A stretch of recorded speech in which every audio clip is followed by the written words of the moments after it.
So, the previous video was an effort on my part to get Amanda's case back out into the public domain and reach a new audience. I first came across Amanda's case back in 2016 when I happened to watch Piers Morgan's TV show Killer Woman. All my 20 years of experience and knowledge working as a therapist in schools with children aged 3 to 11 years old has helped to inform me that Amanda's 7-year-old son at the time was far from being a reliable witness. I'm going to be calling the death of Amanda's 8-year-old daughter an accident because I'm convinced that is just what it was, a tragic accidental death by drowning. I'm also going to post a series of these short videos on here from now on, detailing the considerable evidence I have of reasonable doubt in Amanda's favour, so as not to bombard you with too much information all at once. I will begin with Amanda's stepfather, her son's step-grandfather. He is the person who picked the boy up from the scene of the accident and drove him to the grandmother and his house, a journey which triggered a domino effect of manipulation. You would have thought that the priority was to make sure the boy was okay.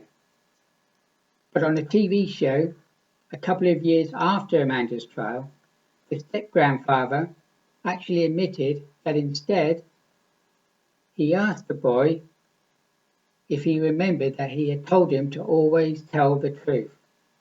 The boy replied yes, and the step-grandfather then said that he needed to know what happened and told the boy he wouldn't get in trouble for it.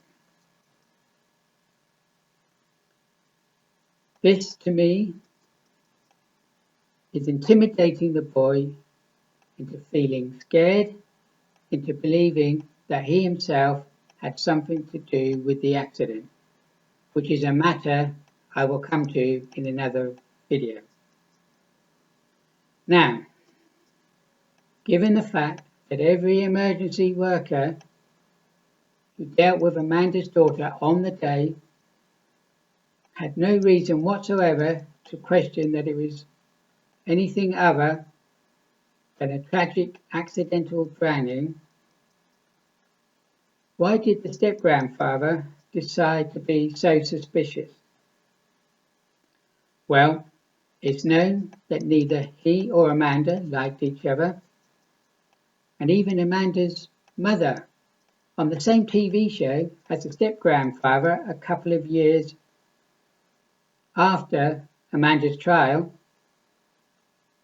said that at the time she did not believe what her grandson had said in the car and thought her husband was capable of manipulating the boy into fabricating a story. At the time of the TV show being filmed, Amanda's mother and stepfather were already no longer together. So, I'm going to finish this video by asking, who would you believe?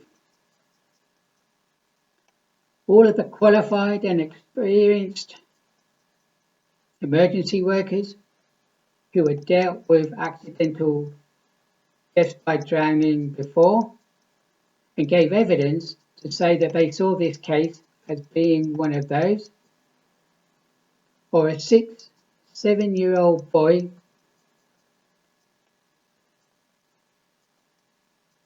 with a vivid imagination, not untypical for a child of his age,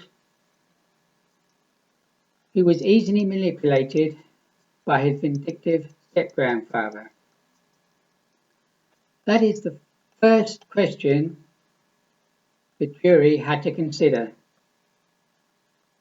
To me, to anyone else like me who had seen the entire trial and researched this case thoroughly? The answer is simple. It's obvious. So what was the jury actually doing in that courtroom?